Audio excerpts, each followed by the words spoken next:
name is Steve Delaney, and some people say I play Count Arthur Strong, although I think of him as a rather separate individual. Is there any difference between you? Oh, I hope so. Goodness sake. Although my wife would say the differences are getting less and less as the years go on. Yeah, I hope so. But, you know, I've often said about Arthur, he's an amalgam of all my shortcomings. So, yeah, I mean, it's that business right about what you know about. Yeah, so there have to be some similarities. But I like to think I push them a good deal further than the place in life I occupy. You're on your way to Sheffield. I will be later, yeah. Can you tell us a bit about the show? Arthur shows are always difficult to explain to someone, really, because they set out with a very grand design, and that's never achieved. It's essentially about something unravelling before your eyes. So the knack is making it look as though it's all happening in real time for the first time. So this year, Arthur has decided he's an expert on astronomy, and the audiences must be the judge of how much he actually knows about astronomy, I think, when they come to see the show. Arthur's shows are all meandering tangents that he goes off on, trains of thoughts. You know, if something that happened to him at the bus stop suddenly pops in his head halfway through a diatribe about the planets, then it will come out there and then. So it's very much that kind of thing. It's a stream of consciousness, the way I like to think of it. Now, I've seen Count Arthur a few times, and I think what always amazes me is how endearing he is. Even though he is grumpy and slightly curmudgeonly, he just takes you with him somehow. Well, I suppose so. I mean, yeah, I'd be the first to admit that there are people that don't like it, or that they don't subscribe to that notion. They just find him an irritating, shouty old man, and that's kind of fair enough. I mean, it's never particularly bothered me that there are people that don't get it, but I think the people that do, they get it because there's something they recognise, I think, somehow. It was never, I didn't set out, that was my intent. My intent was just to kind of do my thing, you know, write one word, that leads to another word, then suddenly you've got a bit more of a rounded character, and it happened incrementally, organically, I like to think of it. So it wasn't my intent to make Arthur the character he's ended up being. It's just kind of tumbled into place. A lot of it's focused around things I remember. And I think, just going back to your question, that if people really get him and feel affectionate for him, it's because they recognise those shortcomings in people they know, or the fond memories of his grandfather, or we'll call it something like that.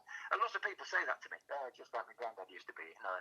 And they come because Arthur reminds them of their granddad, who they had a lot of affection for. So that must be why people come. Oh gosh, it's a bit bleak, isn't it? They come because I remind them of a dead elderly relative. Yeah. The world does get a bit frustrating, and he sort of just reflects that. I think as you get older, you just do get less patient. I know I am. Yeah, and I think if people admire anything about Arthur, it's the fact that he says what's in his head. There's no filter. It comes straight out.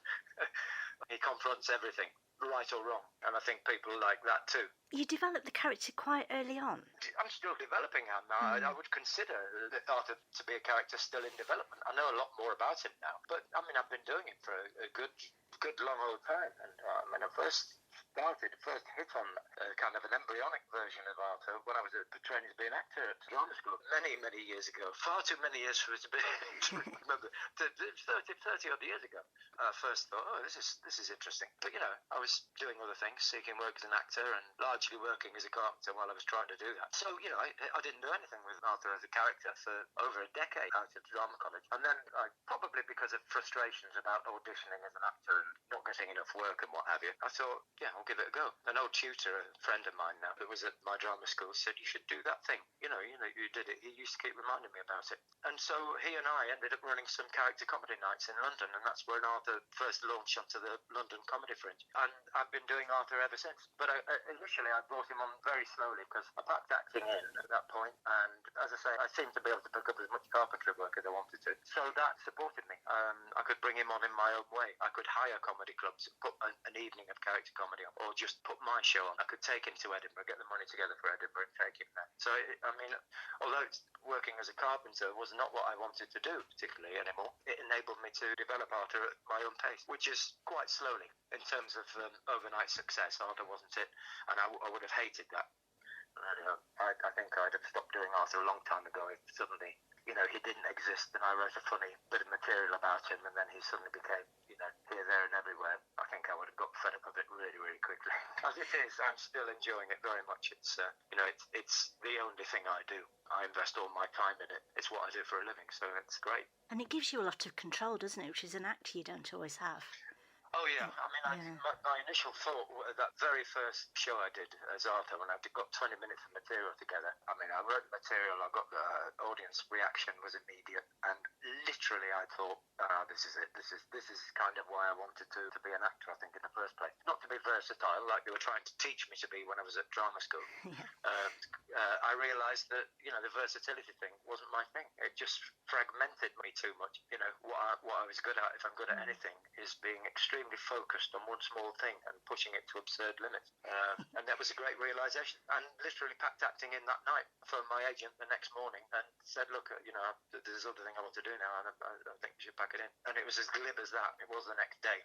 And yeah, I'm very pleased that that's the way it happened. I don't do anything else or look for anything else. The next Arthur slowly became my career, which is great. It's great. And as you say, you're in control. No, I'm a control freak, but it's lovely to march to the beat of your own drum, if you know what I mean. And you can be very conscientious about working. If you're working with someone else, it's often difficult to come together on how long a working day is. And, we've got to finish this, that kind of thing. When it becomes a discussion, it just becomes a little bit more difficult, I think. When you're in charge of things, you can stay up to 2 or 3 o'clock in the morning if you like finishing something, which happens occasionally. What do you find most challenging about touring? Well, we're just about to start. The Sheffield show is our first show. We're just about to start, and it's a very long tour. But thankfully, we have December and January off, and then pick up again in February. But we're doing 75 dates or something like that. But I really enjoy touring. The thing I don't like about touring, and it's something I never really think about until the day I'm supposed to leave, is leaving my family for 5-6 days a week. And it never occurs to both of us, actually, till I'm about to go. And then we look at each other and think, oh, God, I'm going tomorrow. And,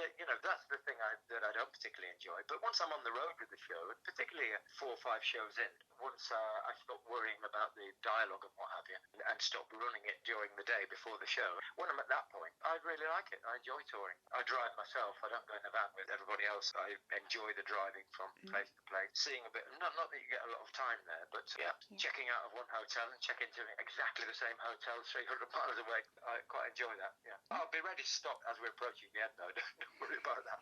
So finally, Steve, Count Arthur's appeared on the radio stage and television. Have you got a preference? I kind of enjoy them all, and when I'm working in each medium, I'm very focused on that medium, and they've all got things I really, really enjoy. I mean, I like the freedom you have on the radio. You have the script in your hands. It's the one thing you don't have to learn the dialogue for. Obviously, you have to be familiar with it, but we can change dialogue right up till a minute before we go on if we want to, and we do a lot of rewriting on the day. The only time we get the entire cast there, we'll read through each script. We tend to record 2, and we'll read through each script, and after each read through, we'll go through the script and we'll all chip in with this could go there, that could go there. What about this? And, that's a lot of fun. It's a real on the day collaborative thing, which you often don't get when you write your own stuff. You're often writing in isolation. And whenever I write a live show, I always end up thinking, I have no idea how this show is going to go, because it's not. I'm writing on instinct now. Because I've written enough of these to know how a sentence should sound and how that could be funny. But I don't write jokes, so I can't say, right, that's a joke, that's a joke, that's a joke. It could often be that a page of dialogue that I think is just a bridge into a funny bit gets the biggest laugh. So, that's the great thing about the live shows. You never know where the laughs are coming from. And that interaction with a live audience is essential. And in all 3 mediums, television, radio, and the tours, everything I've done has always had a live audience there. I think it's essential, really. Despite the fact that many people keep banging on about canned laughter for the television series, there wasn't any at all.